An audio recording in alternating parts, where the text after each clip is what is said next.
Good afternoon, Judge, Commissioners. Cristian Martinez with the County Administration Department.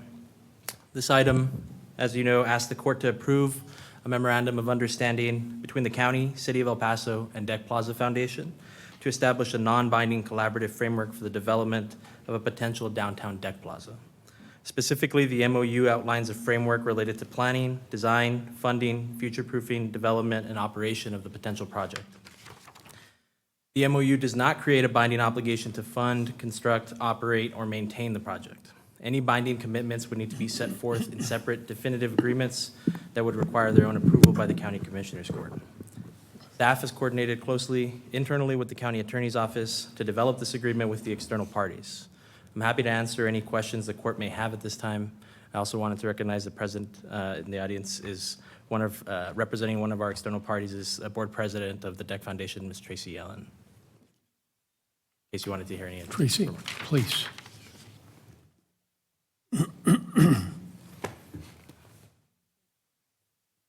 Thank you so much, Christian and Betsy in the County Attorney's Office, Court Judge, and all the commissioners. Thank you for the opportunity to be here. My name is Tracy Yellen. I serve as the president of the Downtown Deck Plaza Foundation, which is a 501c3 supporting organization that was created to support the development of this project. I wanted to share some updates since we were last here in front of the court. First, we've made some great progress over this last year. We conducted an economic impact study, something that you all had recommended, which shows that there's $1 billion of economic impact by investing in a green space like this over I-10. That's $330 million for construction and related job benefits and $660 million in long-term economic impact, including 300 jobs. We also found in that process the benefits of these spaces in other communities. For example, you benefit from a heat reduction, 4 to 8%, or 4 to 8 degrees in the areas of these spaces. Also, carbon capture, one of the concerns that we've heard about freeways in general in the area around the park. And then additionally, the opportunity to build about 1,700 affordable housing units adjacent to the park. So when Max Grossman had talked about the cost of the project, I want to be very clear that the estimate that Stantec provided, that he referenced, the $207 million, is for the cap and the amenities, $207 million of the 6.5 acres of park. So that would be, total cost of those, of the structure and what goes on top. What is on top? It's an amphitheater, it's a playgrounds, it's dog parks, it's a field house, it's sports courts, it's places for free recreation, family gatherings, all the things that we would expect of a highly activated space. The other 1.7 acres that is adjacent to the park is an area that we have hopefully the potential to build the additional housing. That's the other $200 million that he's referencing. So that's not a cost of this project. That's an ancillary benefit and immediate direct impact because of the project. And I think that's a really great distinction, and I know that's something that's been important to the court. We've also been able to secure funding commitments. So in addition to the funding that the court has provided, we have received a $10 million allocation in funding from the Texas legislature that Senator Blanco and the Texas delegations provided.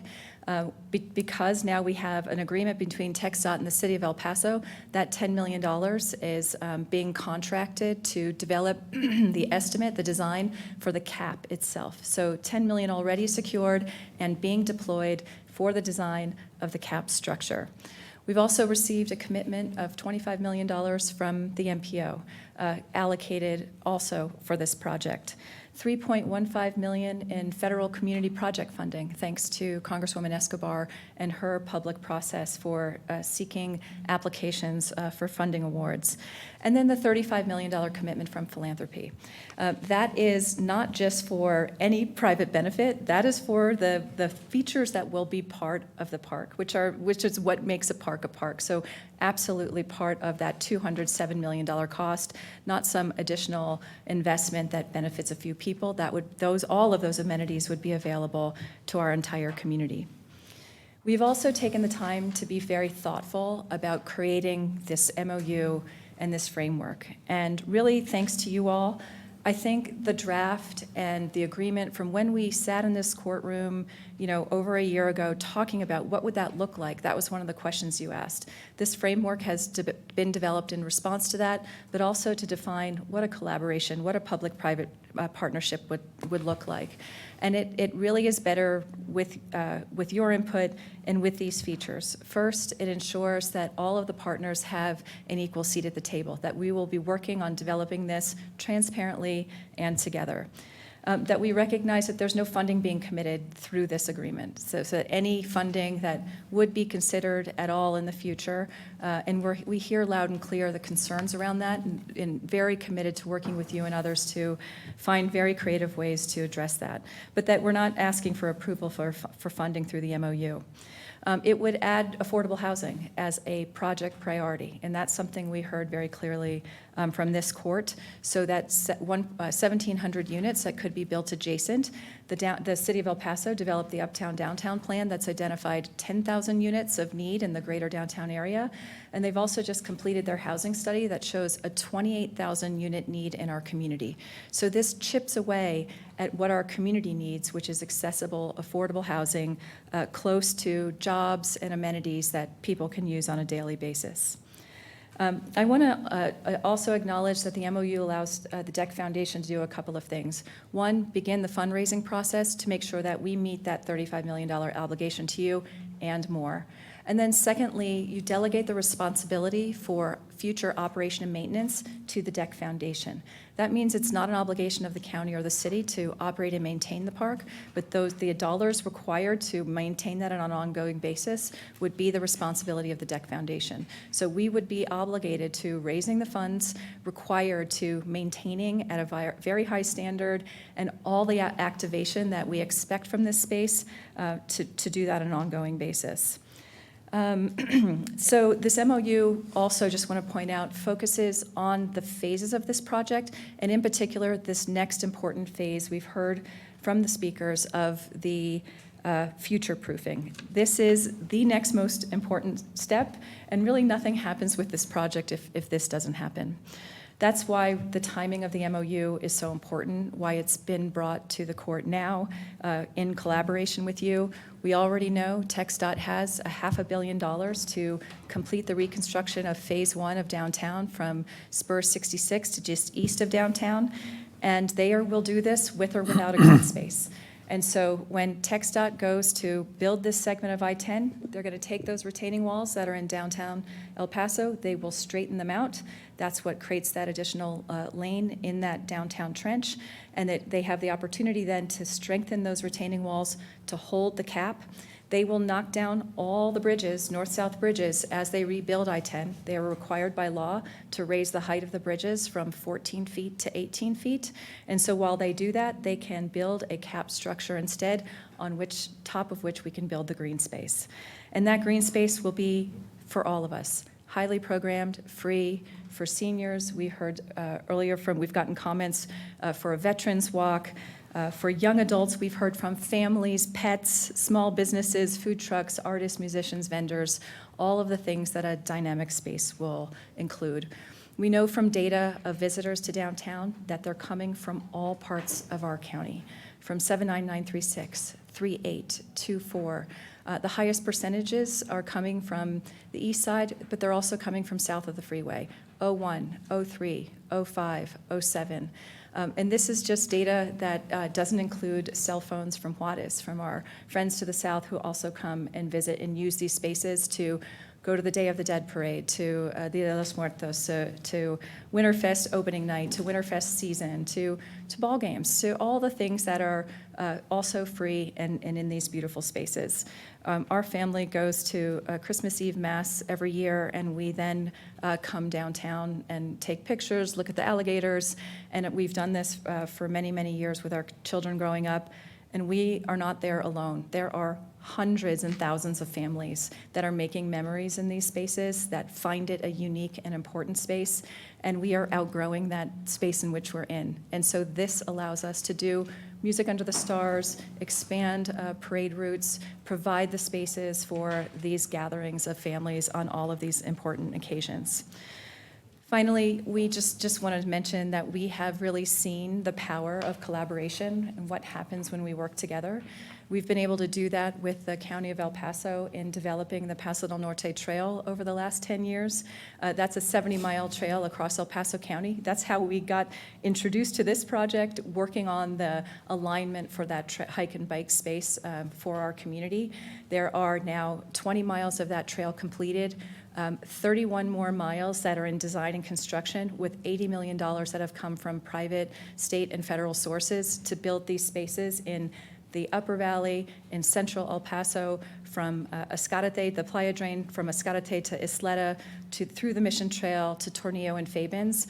To me, that is one of the most beautiful collaborations that we've had in this community, and it's creating free spaces for health and well-being for our community and families.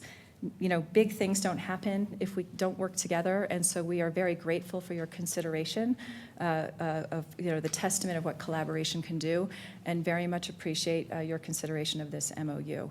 So I'm happy with the county team to answer any questions, and thank you again for your time and consideration this morning. Thank you, Tracy. Appreciate your clarification. Go ahead. Go ahead, Commissioner. Okay. Oh, Tracy, I'm sorry, before you sit down, I had some questions that I just wanted to clarify. So regarding the funding, so I know you mentioned the 10 million that through appropriations, but you said that was for design. That's not for the future proofing then? That's for the design of the cap structure. The yes. design, okay. Yes. Mm-hmm. So we're talking about, just to make sure I understand, so the 207 is going to be for the structure, it's the park and Right. the amenities. But then aside from that, we have an additional 43 for the future proofing? Yes, so there's 32 for the retaining walls and 10 million for the center columns. The 10 million is already part of the 207. It's just the 32 million in retaining walls that would be an addition or text out requirement for the project. Okay. So we have, and actually for future proofing, you don't have to build the center columns today. You do need to build the retaining walls. So that 32 million, we have, 25 from the county, from the MPO, and then 3.15 million from the community project funding, the federal community project funding. So that's, 28 of the 32 that we, we just need to close that gap by October. Okay, so that was going to be my next question. So the 25 from the MPO and the 3.5 from the community project funding, that 28.5 is for the future proofing? Can be used for the future proofing, yes. Can be used for the future proofing. Okay, so what's the total amount of the gap? 4 million if we just build the retaining walls, 14 if we need the center columns. Okay, and when will we know if we need the center columns? We are, we can provide updates to the court. We need it by October, so that's kind of our deadline for that award. You need all 14 million by October? We need at least 4 of it. Okay, but eventually you'll need 14? Down the road, yes. How far down? Yeah. I'll need to come back to you on when that would be, but the TxDOT will have different milestones. And so what I understand is that they'll build I-10, and they'll build, ideally, the retaining walls at the same time. Ideally, they build the cap at the same time. So we'll need, $100 million with that 10 million included for that cap structure. It's actually 80 million for the cap structure plus 10 million for the center column, so 90 million for the cap on top. And that will either be part of their bid, they go out to bid next October in 2027, or it would be an add alternative. So if we don't have all the funding in place by the October 2027, it would just be alternative until we can generate those resources. Okay. And then I did have a question about the section of the MOU that talks about the Deck Plaza Foundation commitments. So I know you just said that the foundation would be responsible for the operations and the maintenance of the park, but, so I guess I'm wondering why it says consider financial participation in future phases, subject to approval of the board of directors of the foundation. So that makes me think that that's not something that's set in stone. Oh, yes, I think that was just to have consistent language for all parties to, be on the same page, but we are absolutely committed to doing that part. Yeah. I mean, I understand why consistent language is nice, but it would seem that if that's the and if that's something that you would want to commitment. make stronger, that's okay. I think what the city's caution is that we're going to need, these are the non-binding agreements, the framework that allows us to begin the fundraising process, and then also allows the public to know that we're willing to be the operator and operate and maintain the park. We also will need development and use agreements with the city of El Paso to, which are much more serious agreements that we need to enter. And of course, that would be up to the approval of them as a body as well. And that doesn't happen yet. That'll happen down the road. So I think maybe that's the other reason why that was added, that language, because it's still contingent upon those development and use agreements. And then just another question about the most of the section on the Downtown Deck Plaza Foundation responsibilities all have to do with the amenities. So there's no fundraising that's being done to help pay for the actual construction? Well, amenities are construction. I mean, we're going to. But like, or even the cap itself. future-proofing, the cap? Yeah, I mean, the future-proofing, we're hoping like with the MPO funds and hopefully TxDOT funds that we're getting those state and federal dollars to pay for as much of that, the construction as But it's not itself. enough, though. Was that, yeah, right. So we're going to continue working on, that's why this project is phased. We'd love to have a complete package for consideration today, but that's why we have this framework to work together so that we can, all work phase by phase to meet those milestones. So I understand that this MOU doesn't require the commitment of funding from the county right at this moment, but it seems to me that it follows that there will be some future requests for funding, right? I mean, we're talking about shortfalls already. We're talking about not knowing where funding's going to come from. We're talking about potentially being able to fundraise more. But it seems to me that there is going to be a future request for funding made to the county. Yeah, I don't want to state that because I think we have a lot of work to do before we would come back with any requests, but that, Well, could you guarantee that there's no? No, I'm not going to, I be wouldn't, no I know request? that, I think what we hear is that people don't want property taxes to be used. So how do we approach this project with other revenue sources? And we want to identify all those and continue to work and explore and pursue all of them.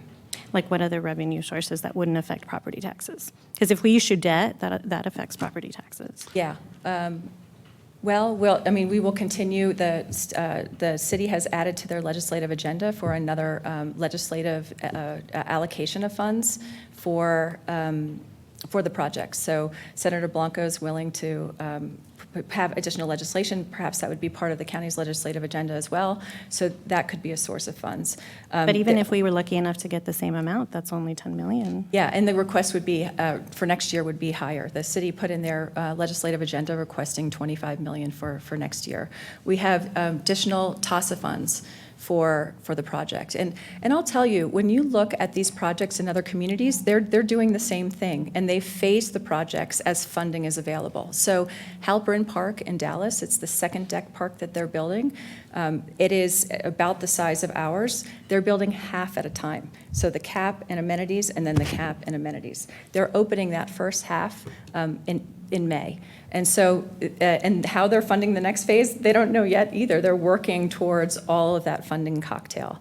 And so we're following that similar process. Do you know what the breakdown is of funding between private and public for that one phase that they're already getting ready to open? Yeah, I can follow up and provide Please. that to you. Yeah, absolutely. Thank you, Judge. Yep. Thank you, Commissioner. Okay. Commissioner Coronado? Thank you, Judge, Commissioners. I just think I've looked at this project and studied it, and I've gone to the deck park in Dallas, the very first one, the Clyde Warren, because I wanted to make sure that I had the information. And Ms. Yellen, I'm glad that you clarified the issue related to the funding, because obviously some of the people that spoken were not, completely giving the correct figures of what the project actually entails. So I'm glad you clarified that, one. Two, for Commissioner Holguin's point about the maintenance, I've spoken to the people that maintain the deck park in Dallas, the Clyde Warren Park. They have, to this date, since they've opened it, that foundation has actually completely maintained the park. And what they do is they actually raise enough funds from the park itself and from donors, just enough to make sure they pay for the maintenance so that they can provide a lot of free events to the public. I've seen it in place. I've seen the attendance. It's a great thing to do, and I think we'd be remiss in not considering this. This is not a binding agreement, but I think, I remember when we were building, the city was building the Downtown Plaza. Everybody was against spending millions of dollars for it. And now, look at it. That's the center during the holidays. Everybody from outside, as Ms. Yellen pointed out, comes in from the outside areas to downtown. Sumbel, same thing. The Downtown Plaza was built by the city. The Sumbel was built by the county. Can you imagine if we didn't have the county? Everybody was, great expectations and just nothing but positive of the great events that we've had recently at the Sun Bowl.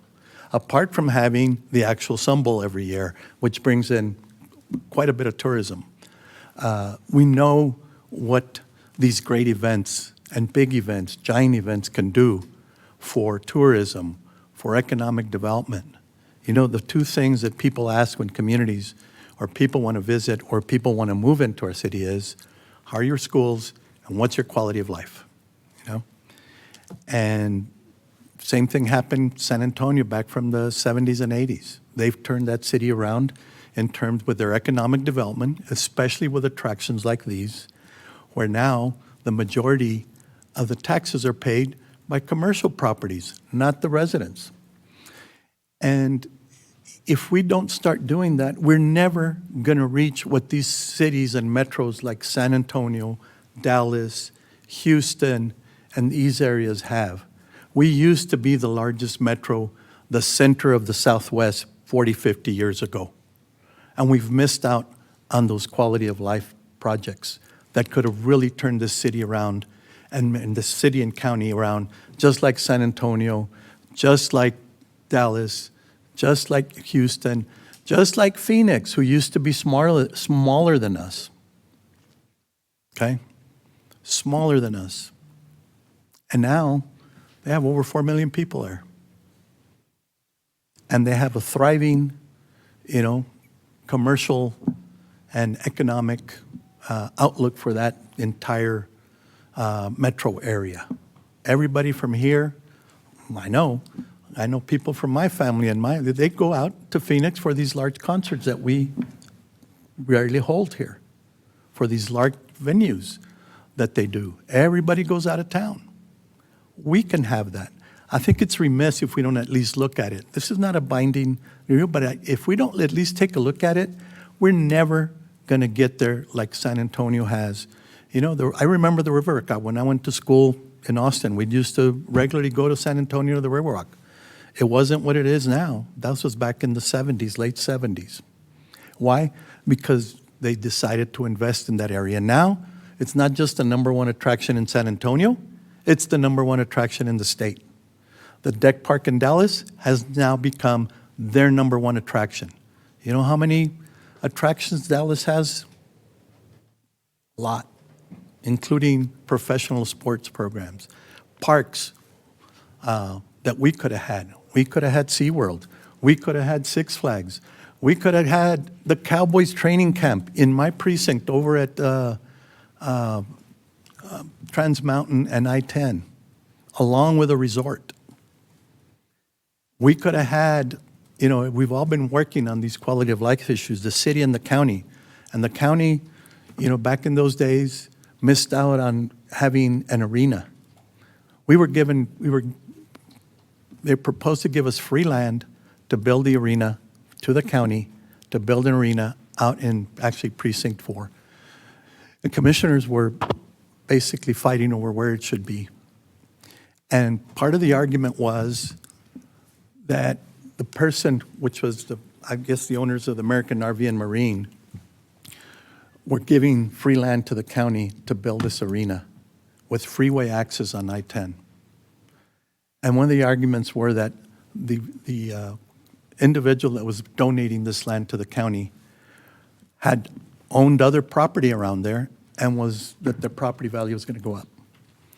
Well, wherever quality of life issues, quality of life projects get built, things around there, obviously, the values are going to go up. And so why not it be the person who actually gave this free land to the government entities?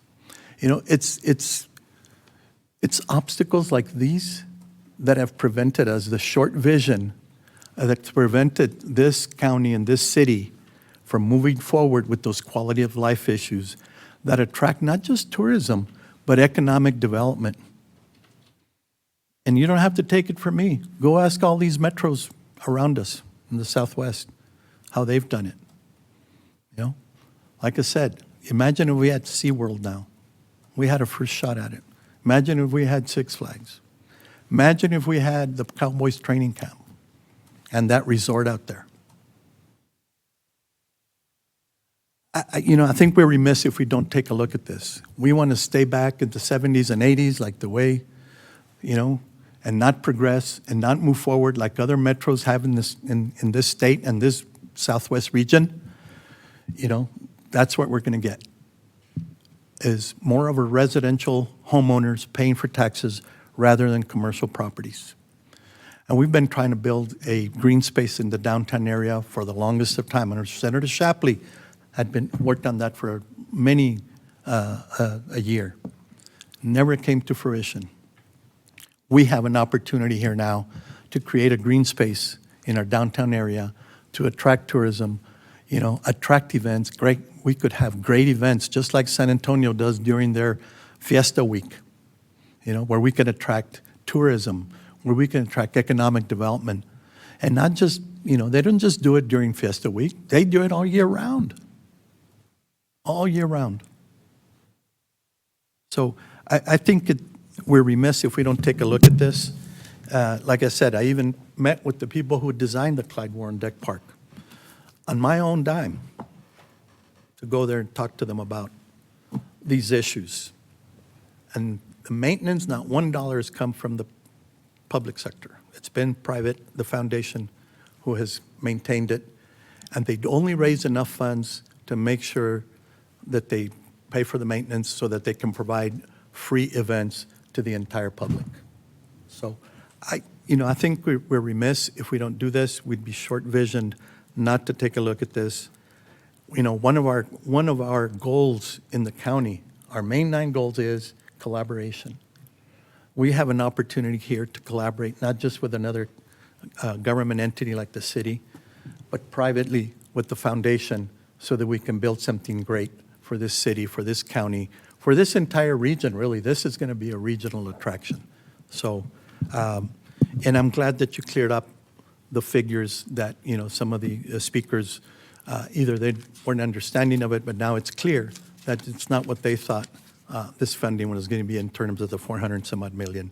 Thank you for clearing that up. I think, the people of El Paso have spoken to us when we went out for the government obligation bonds that their number one interest is water infrastructure and parks. And they told us that when they voted for these voter-approved bonds. So, Judge, I'm very much in favor of making sure we take a look at this once-in-a-lifetime opportunity for our entire region. Thank you, Commissioner. I will so move. Commissioner Stout.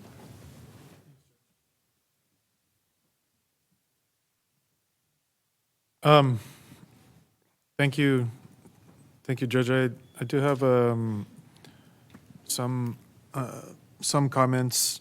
I think the court and the public has heard me talk a lot about the real issue for me with what's going on is the expansion of the highway and the freeway frontage roads, and I've spoken at length about the project, 2 different projects, right? But I've been heavily opposed to the expansion of the highway since I heard about it, and have at every corner, at every opportunity I've had, have tried to talk about this project and the highway widening, and it's the fact that I don't see it being necessary, that TxDOT hasn't shown to the community that it is necessary. It's the wrong project. I think we should be reducing the impact of the highway, or possibly even taking it out in favor of a boulevard or something like that from the Spaghetti Bowl to the Copia area, and a bypass around El Paso for through traffic. But we all have seen and heard about the irreparable damage that was done to El Paso's historic Black community when the highway was laid down, to the fight to save the Lincoln Center from the wrecking ball a couple of years ago, the ongoing damage that continues in neighborhoods like San Javier due to the latest project, the I-110 Connect, the pollution and the noise and the heat that highways and their expansions create without reducing congestion, if there were congestion in downtown, right? We've spoken ad nauseum about our opposition to this highway widening, but I also have to be realistic in looking at the support that the MPO, many members of our delegation have given to the highway widening, the business community, others, and it's really hard to move that type of mountain, and it's really hard to expect that at this point TxDOT is going to change course, right? I'm not giving up. I'm going to continue fighting to the last minute and continue advocating against the highway widening until the last minute. But my hopes are dwindling that the project can be stopped, and it really is hard many times to stop things that are so big. But I also want to bring up the issue of the growth in the unincorporated areas and the cost of the population shift that we are going through right now, right? Over the last 10 years, EPISD has closed probably at least 10 or maybe close to 20 schools because of the population shift. There's just lack of maintenance of streets and parks in the core. Bigger, I think, picture includes health as well. We have some of the worst air quality in the country here in El Paso. We're EPA non-attainment zone. There's also issues with housing and of course, quality of life in all parts of the community. So I continue to remain opposed to the highway and hope that it can be stopped somehow. But I have decided to support the debt concept because of the potential that the investment has if coordinated well with other parts of an overall program. It cannot be just for the Deck Foundation, the downtown investors, and much of that is in the city's hands. But to the extent that the county contributes, I think it must also be as a thought partner, which is one of the reasons why I've asked for the county to have skin in the game, so that we continue to be able to influence and make the project the best that it can possibly be in our eyes. I think that it's really important, and I've really pushed the Deck Foundation to talk about the investment in housing. I think that we need to have a plan to invest, of course, more in streets with an emphasis on the 1925 era urban core, but also the entire city. Mass transit is something that we need to continue to invest in so that people have reliable and frequent alternative choices other than driving and a vehicle that's powered with gasoline and not just necessity, right? I think downtown can't be an island in a shrinking ocean. It has to relate to its surrounding neighborhoods and connect to the urban core. And the vision should be that downtown should be kind of to El Paso as the core of UTEP is to the university campus. I mean, if you remember, there used to be streets that went through the core of UTEP, and President Natalicio had the foresight to take that out, and now it's a very walkable campus, and it's a much more green campus, and that's kind of how I am starting to look at things. With the federal and state administration, I think and the lack of vision by folks who otherwise would be powerful allies, downtown developers and elected officials at other levels of government. You know, that isn't something that I've seen really forcefully spoken about or effusively spoken about, and something that is on the horizon. So that's why we need to keep the momentum for what we see and feel would be the best outcome for a project like this. And you know, it would be great to at least see, I think, that plan, and you know, hopefully somebody will take this on as a challenge. But in the meantime, with this TxDOT state-driven plan that, you know, really is shaping out our city and that we have abdicated control of, is on the table, and the deck is a local plan that we're all facing. The one that so far has had, you know, the political power to inch along pieces by process to where it's feasible. So I'm prepared to continue to support the deck, and will continue in the time that I have left in office to push for the housing, for the streets, and for the transit. If the will is there, if we ask for it, I think it's doable, and that's why we need to have a seat at the table.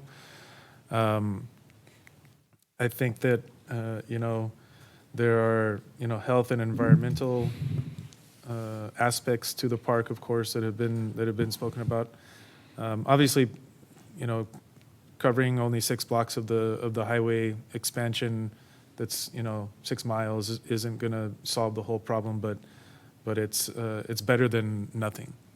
I would much rather have a green space above the highway than a larger gaping hole, and, you know, seeing more trucks and vehicles coming through and spewing more contamination, and then having really nothing positive coming out of that project, to be honest with you, because for me it's really all negative.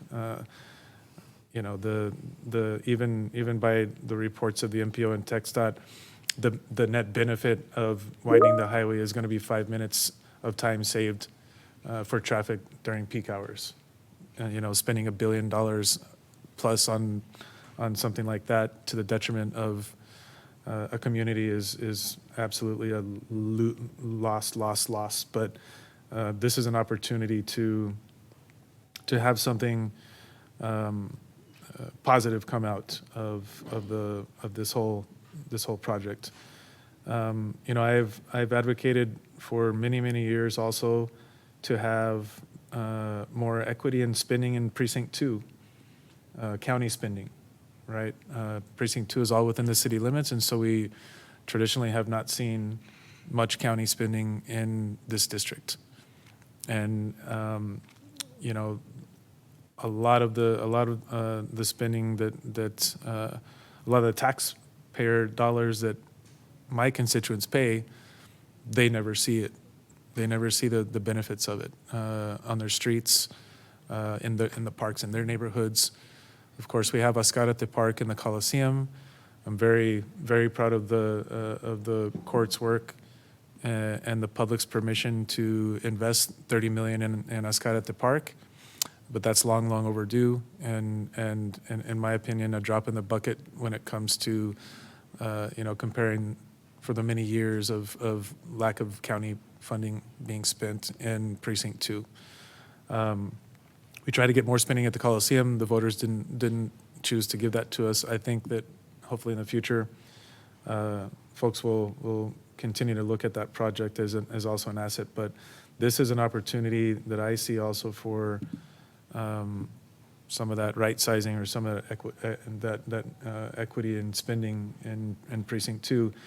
And we're not even, and I'm not even talking about property tax dollars, right? I'm talking about other ways that we can raise money, like federal and state funding. I've also been talking for many years about the huge amounts of hotel occupancy tax dollars that we're leaving on the table every single year by not collecting hotel occupancy tax on short-term rentals that are within El Paso County. I think that also could be a possibility for if the county in the future decided to put forth or look for other revenue that would not burden the local property taxpayer. That could be an option. And then, I think as we are getting into the budget season, and we continue to talk about how are we going to bring our expenses in line with our revenues. And we're a lot of times we're very short-sighted, and we just look at what we can do this year or what we can do next year, and we don't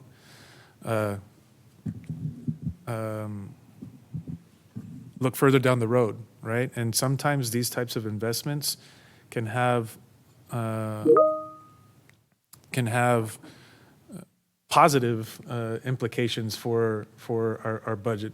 For example, we have looked at trying to create infill incentives, and we have created infill incentives in El Paso County to try and incentivize developers to come back to the core and reinvest more in the core instead of investing in the unincorporated areas, where we're building brand new infrastructure, whether it's roads, bridges, access to water, sewage, spending money on emergency services, spending money on policing services.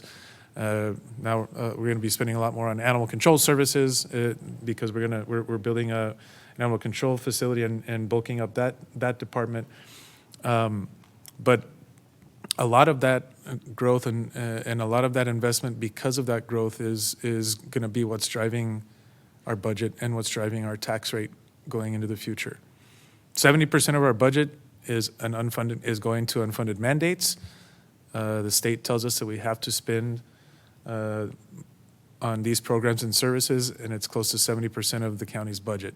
So that is what's driving our budget, but also a lot of the developer-driven growth. I think we need to continue to look at making sure that colonias and that some of these neighborhoods that are more traditional and now legacy neighborhoods in those areas have access to those services, and they have access to amenities as well. But it's the developer-driven push out there that continues to reduce the population in areas like in my district. I mean, after the last census, my district had to be expanded because I was short by 25 or 30,000 people because people have been moving out, or the population is aging. And so, to me, this also could be a strong way to bring back some of the folks that are looking at moving out and to curb some of that unfettered growth. We don't have a lot of tools as the county to curb that. We don't have a lot of tools to do that, and this is a tool that we have to try to pull a pull factor, right? We've been pushing them out, but now we can try to pull them back, and this, in my opinion, is something that may help with that. And in the long run, in the long term, possibly reduce the tax burden. I mean, again, I'm going to bring it up again in strategic planning this year and through budgeting, but I think we need to do a very strong cost-benefit analysis and look at really what the cost of the growth is going to be going into the future. But I would venture to guess that this would help us reduce some of that cost. And talking about the numbers, with the cost of $200 million for this project, and together with the highway project, it's going to be more than $1 billion. That's almost $1.5 billion. If you throw in the Bridge of the Americas project renovation, it's going to be upwards of $600 million. That's close to $2 billion in projects that are going to reshape our urban core, and almost $2 billion to be spent, a huge chunk of which, is this deck amenity. And if we're going to do that, and for it to be effective, and to truly address reversing that that sprawl and creating small business and housing opportunities, there has to be other investment that accomplishes this. And, how this is going to benefit Segundo Barrio, El Chamizal, Sunset, Rio Grande, Five Points, Lincoln, and Durazno, the former East Side Central, Washington Delta, San Juan, Austin Terrace, and Manhattan Heights neighborhoods.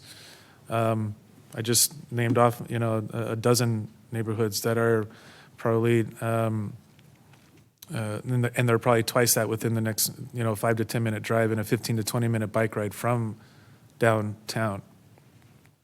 They just need basic services like good streets, lighting, transit, gentle density where duplexes and quadruplexes, apartment buildings of a dozen or less are added to the existing fabric, which all relate to downtown. And as the vibrant core, but have their own retail strips for day-to-day life, for example. Alameda between Piedras and Copia, Fort Boulevard at Copia, Piedras at 5 Points, Paisano around the MCA, which I haven't really discussed, which is an employment anchor within 5 minutes of downtown, pretty much, to which it connected via Alameda, an area that is already thriving and can be carefully nurtured to grow opportunity for those areas there so they aren't pushed out. I think all of this, the reason I bring it up is because it's impacted by the highway and by what we do and don't do to supplement the deck to make it part of a plan that is more than just an amenity for a few developers who control big box properties around the deck. If the deck can be that project that is truly coordinated with other investments to help counter sprawl, to reverse the population shift, and to keep schools from closing more and wasting those investments as public has already, investments which the public has already made, then I think that we should support it.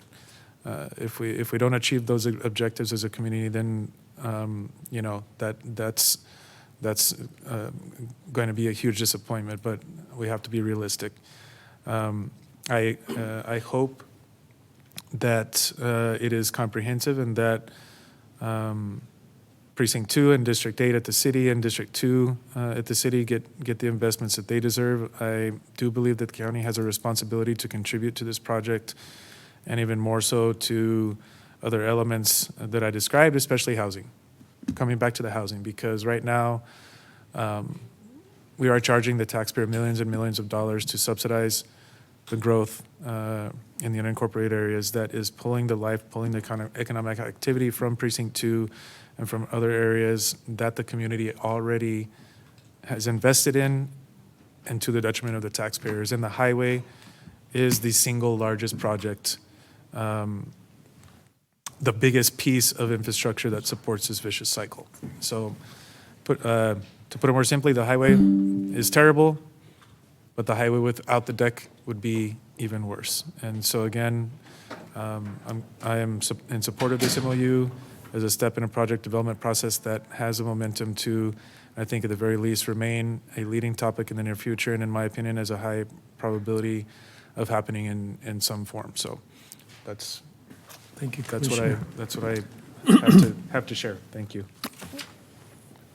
I have comments, Judge, but you haven't had a chance to speak, so. No, you go ahead and You'll finish, speak at the okay, end. great, thank you.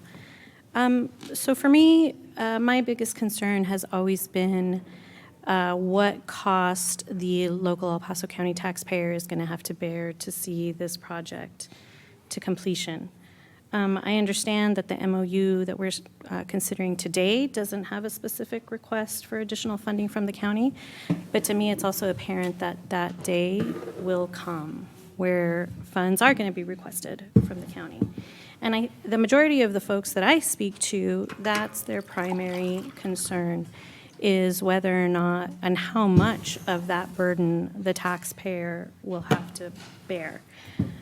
I feel like we very recently, in these last few months, have a much better idea of how the public feels about the use of public funds for this project. We heard a couple of the public comment public comments address how both the Republican and the Democratic Party have both come out against the use of public funds for this project. We had an election, a primary election just last month, where we know the deck park was one of the issues that was raised, and that's why we're going to see a change on this court next year.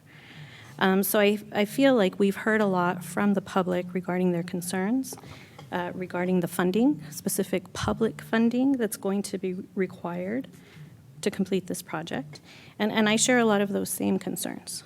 I feel like there is still a lot that is, a lot of questions that are unanswered about where some of this funding is going to come, how much of it is going to have to be borne by the public. So instead of moving forward with a memorandum a memorandum of understanding where we still don't have a lot of these answers that we can provide to our public that has these concerns, I feel like we should instead be focusing on trying to get an answer from the public definitively. We know that public members support the project, but how do people feel about the very real reality that one day public funds are going to have to be committed to this project? I feel like we should ask the voters, we should take that issue to the voters. Do they want us to continue to go down this path, knowing that public funds will one day have to be committed? So I would much rather be going down that route than signing an agreement today when we still have so many unanswered questions regarding where the remainder of the funds are going to be for this project. Okay, thank you.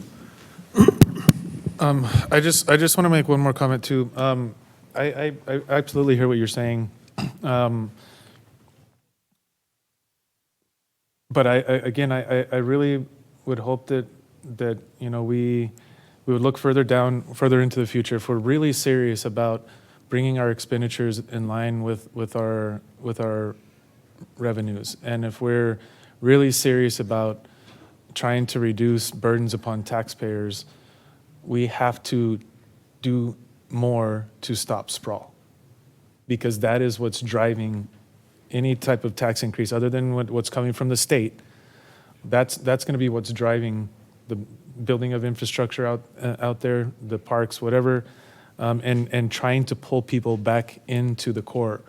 And if it's, I don't know how much we're gonna, they may ask us for, if we use hotel occupancy tax, or if we, again, I don't think a lot of people are really keen about using, going out to bond or using property tax to pay for it.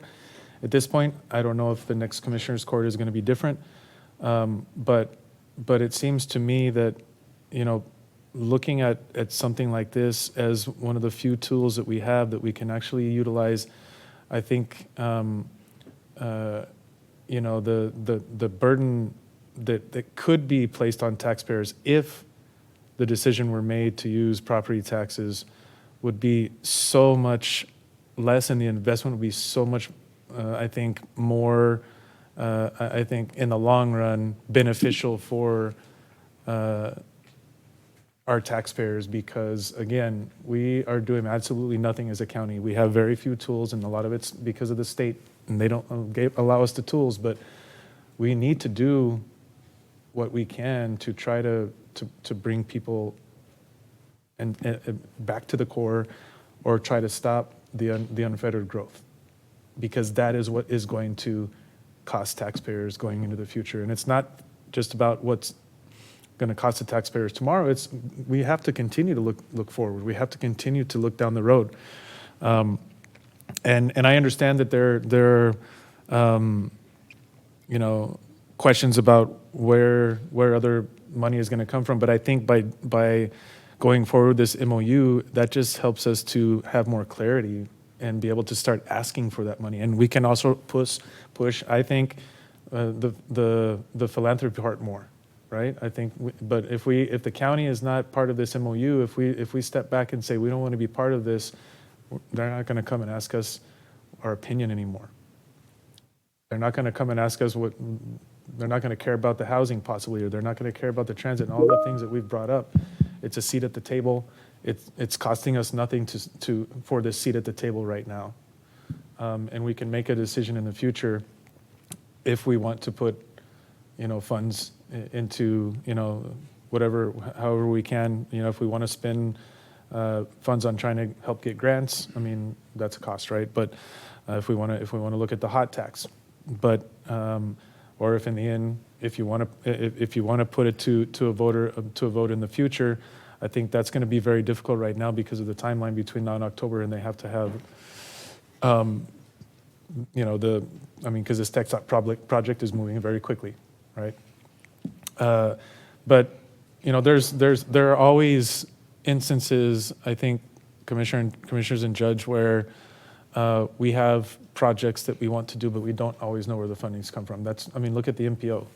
Almost every single project at the MPO, all these highway projects, all these road projects that we try to make shovel ready because there's funding going to be coming available. I mean, that happens all the time. There's so many instances where we don't understand where money's going to come from, but we have to leave the door open, I think, so that we can at least try to find that money. So if I could just respond really quickly, and I understand, and obviously we do have to look at the cost of the growth on the outer parts of the county. I mean, we have to look at everything when we're looking at cutting expenses. But I don't see how adding a very, very large project makes that any better. I mean, we have to look at cutting everywhere that we can. And the economic impact, I mean, to me, the magic word that we always hear is estimated.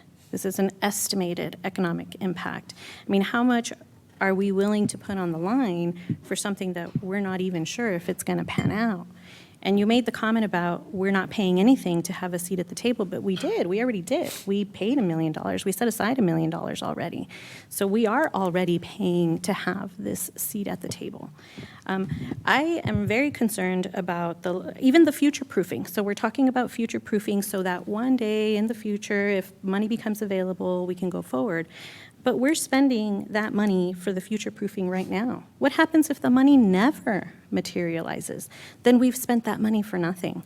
And we're talking about, let me see if I wrote it down. So the $32 million for the retaining walls, plus the 10, even though that's already included in the $207 million. But what if we spend all of that money and then money for the actual deck park itself doesn't ever materialize? I mean, will that have been a good expenditure of funds? These are all things that still worry me a lot, that I don't feel that we have adequate answers to, and that's why I don't feel that we should be moving forward with this MOU. We don't even know if the city's going to be able to come up with the funding that they need. So why are we entering into this agreement now when we don't even have that information? Yeah. No, and I mean, I think we'll talk a lot more about it during the budget, but I still have yet to hear from members of the court on, how we're going to bring our expenses into line with our expenditures. But again, or suggestions on where we're going to cut, what services are people going to go without, to do these things. But, investments are part of building wealth. Whether it's your family, whether it's your business, whether it's the county. I understand that, but that's why the voters should have a say, because it's their money that we're seeking to invest. That's why I feel like we should go to the voters and ask if they want to continue. If they want to continue down this road, knowing that one day they're going to have to put up the money for it. How much, we don't know, because that's not an answer that we have. But I think it's without a doubt, eventually public funds will need to be spent for this project. And I understand we need more answers, but I feel like if we're not gonna get the answers that we need if we close the door. If we're saying we don't have the answers, but we don't want them either. Well, I think we need to demand the answers before we make an agreement. I mean, I would definitely agree with some of that if it were that we're putting, we're now being asked to put $20 or $40 million on the line. Absolutely. I mean, that would be different. But this MOU, yes, we have voted as a court to set aside that $1 million. It hasn't been, I don't think, given to them yet, right, Not Betsy? yet. So it hasn't been spent yet. But this MOU is what I'm talking about. Getting into this MOU doesn't cost us. But like you Doesn't said, cost we us, have to but look it into the continues. future, right? But it gives us a seat at the table, even more so than that $1 million that we set aside. Commissioner, if I may add to what you're saying, I'm going to say, and Tracy referenced this some in her comments, but I want to emphasize where we're at as far as this MOU and what we've experienced previously. Previously, there have been projects that have been brought to the county, and the county's been asked to participate in, but it's been at the final hour. We, for years, have complained or brought up concerns that we were an afterthought. And it's not until whoever it was, not specifically these partners, but that at the end, they'd come and say, oh, county, we'd like your money. But we didn't have any say in like what would be included, what would not be included. And in this particular case, like, is there going to be an emphasis and is there going to be advocacy on the housing piece? Is there going to be, what would be included in the design? Is it going to include closing off certain streets and so that there's more pedestrian walkway? Before we even go talk to the voters about what it would include, do we get to say in that? Do we get to look at like, well, you could do this, but it's going to cost more if there's something we're advocating for. Well, how much more is it estimated? Like, are we going to get to have a seat during those conversations? That's what this MOU here is about. I do think if there is any funding committed that would impact taxpayers, that I fully expect the county would be going out to the voters and asking for that vote. But I'd want us to be armed with as much information as possible and to be able to give those in-depth explanations as to why did we include this in the proposal and not this? Or why didn't you include something that maybe we found out that it was going to be so expensive or so difficult to maintain that we didn't include something. But it'd be helpful for us to be at the table knowing those details. So I also think this is part of exploring various ways. I know that when we have a seat at the table, I like to think that the county, because of the leadership we have, because of the concerns that you all bring to us and just the different way of looking at things, that we bring some creativity to the table too. We don't just accept this is the only way it can be done. We push back. We ask, well, isn't there any other way we could do this? Could we use hot funds? Could we use any other type of revenue backing to fund this other than taxes? We look at creative ways to move forward. This gives us a chance to be part of that. And again, it does not commit us further. And I think in our conversations, we've talked at length about a project this size, and something that we'd love to see our community do better is the collaboration. And that's really what this was about, is like securing that we will all be at the table. I also wanted to point out to one of Commissioner Olguin's earlier questions, in that section about each partner's roles, we did normalize the language there, and that was actually at the county's request. But there is another section that does identify the role of the foundation in maintaining and operating the park. And it says very clearly that the city and county would not be responsible for any shortfalls, in that area. That would be the responsibility of the foundation. And I also wanted to mention, I think Commissioner Butler is now joining us virtually. I know she didn't have a chance to weigh in, but she's now online virtually, Judge, in case she does want to comment. She is virtually right now? Yeah. Yes, sir. Okay. Commissioner Butler, you want to go ahead and make your comments? Yes, I think that's my cue. Can you hear me? It's a little light. Can you? Miguel, are you able to turn up the volume? Can you speak one more time, Commissioner? Go ahead, Commissioner. Judge. I think we're having a connection Yeah, issue. you're breaking off, Commissioner.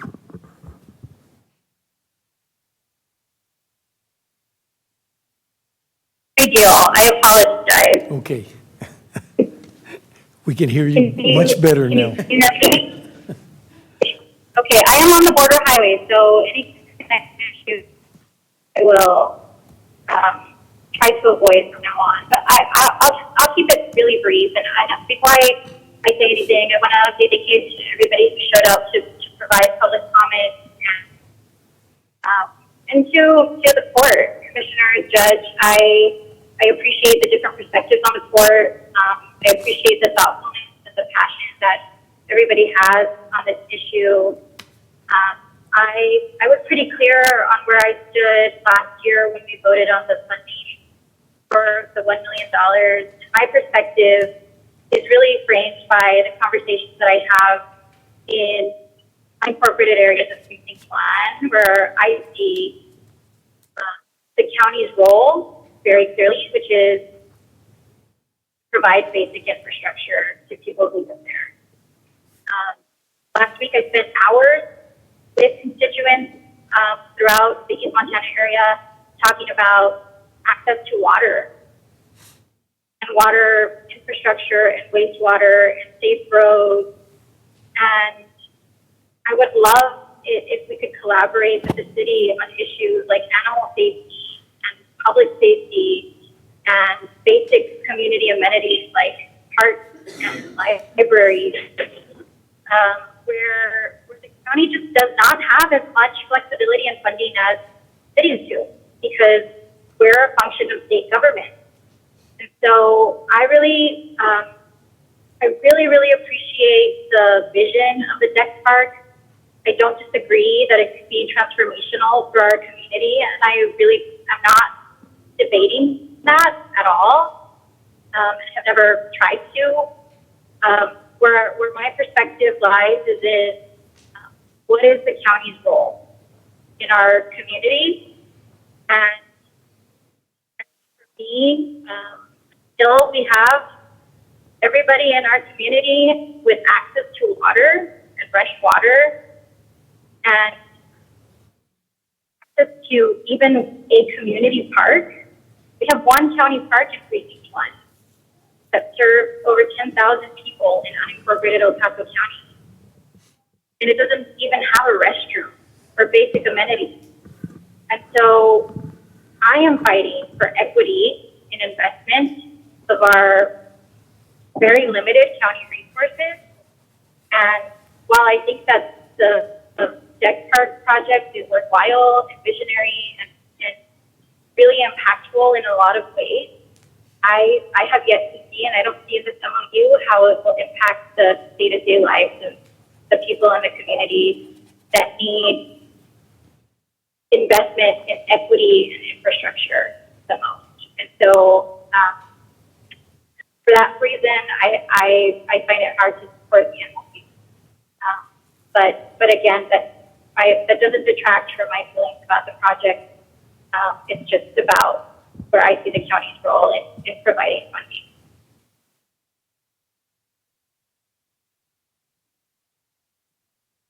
Hope you were able to hear that. Again, I'm sorry I can't be there in person.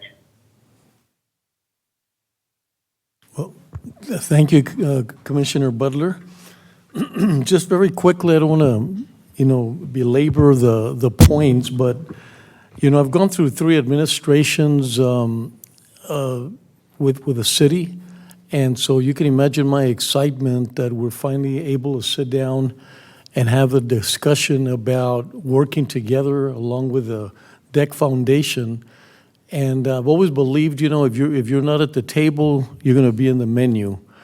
And I really believe what you said, Betsy, about the fact that we have our lane and we're pretty strong at the things that we want and don't want. And I think being at the table and being able to suggest and be able to be part of the MOU, I think is going to be very important. I also want to point out, and I want to thank Commissioner Stout because of how purposeful. If you listen, I mean, he just didn't jump at a decision, but he's gone through the process of understanding and looking at it from every perspective. And to me, I really respect the fact that, where he is right now and how he arrived at that.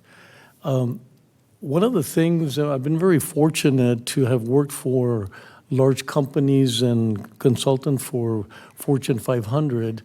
And if you're not talking about revenue, it's almost irrational. You cannot address any situation by limiting your spending, focusing on your spending, without looking at how do you bring money into that organization. And the government's no different.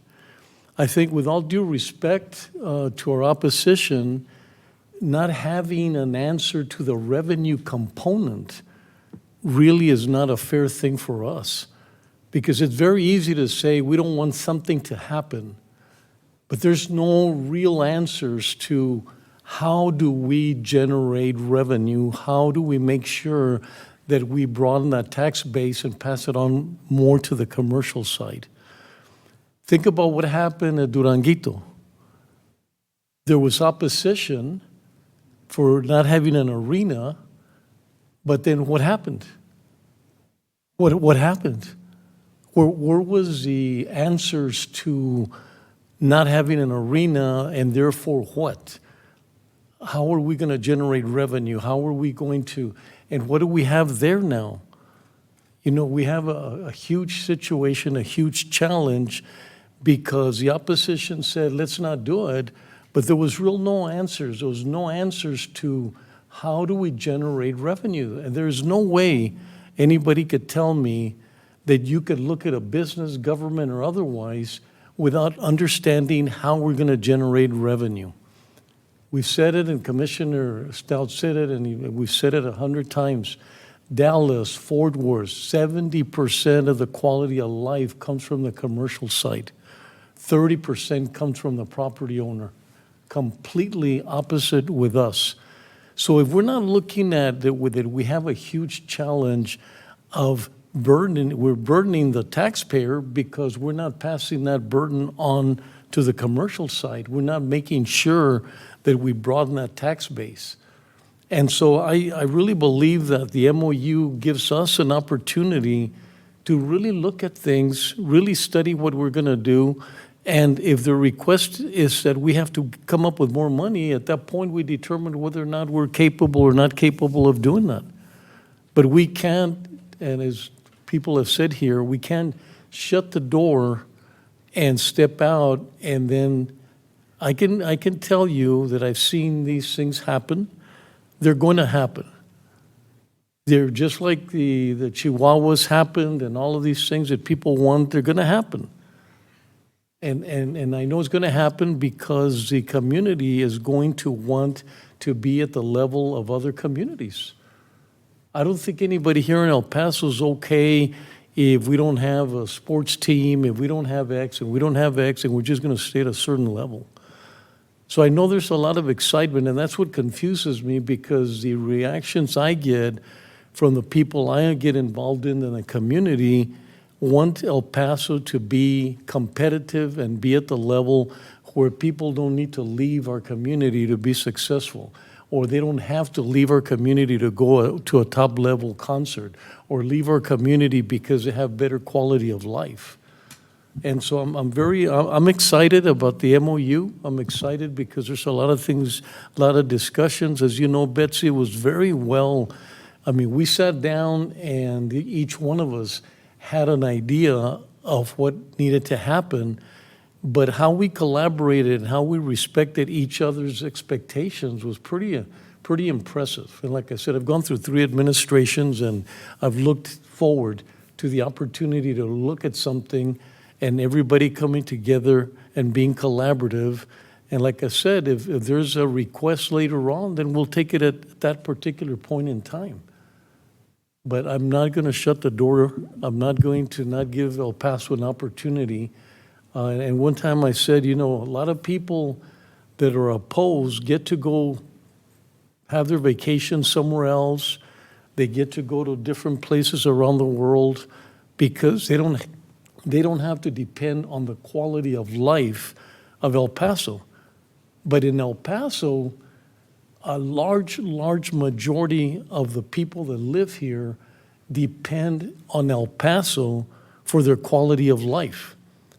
If they don't have the parks, and if one day they don't have a deck, they don't have any other option. They live on the quality of life of El Paso. And that's where I think there's a little bit of unfairness when the opposition is okay with not having the quality of life, but they have the potential of going somewhere else to get it. They can go to Phoenix, they can go to Dallas, they can go to all these different places that we admire to get the quality of life that they don't get in El Paso. But that's not the luxury that a lot of our people here that don't have the money, they depend on El Paso for a quality of life. And I really respect that. And the excitement, like being at Westway last week, and the excitement of them getting a park that is similar to a park somewhere else, I wish you could see the look in their face to be able to, in their own property, a block away, be able to go across the street and be at a park that anybody else can have. That's been denied to them. But that Friday, the excitement of that community of having a quality of life for them was very obvious and very exciting. So once again, I believe in that MOU. I've worked on it. I had an opportunity to see it. And I think it's going to give us a lot of answers. And there's a lot of questions out there. But we'll be able to get, and I hope you do trust, we have an incredible commissioners court. I can tell you that they're diligent and they are going to ask the right questions, but we're going to have a seat at the table to make sure that we answer those questions and that we can go back to the community and be able to let them know what we would like and not like to do based on the information that we've gained from the MOU. So, like I said, I don't want to talk about things that have already been discussed. So just to let you know that I am excited about the MOU. I think a lot of things are going to be answered, but I think we're going to give El Paso an opportunity to be like any other community. So thank you on that. Caesar?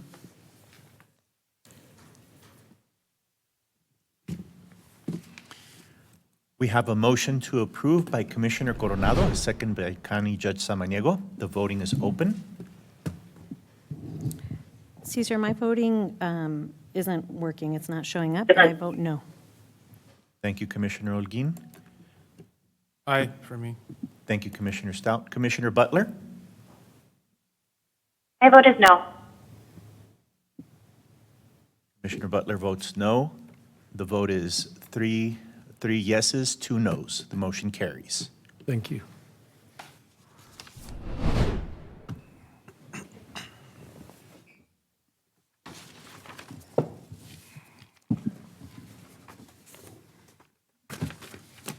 Take a break. Item number 7C. Pursuant to Texas Local Government Code, Section 372.009, conduct a public hearing regarding the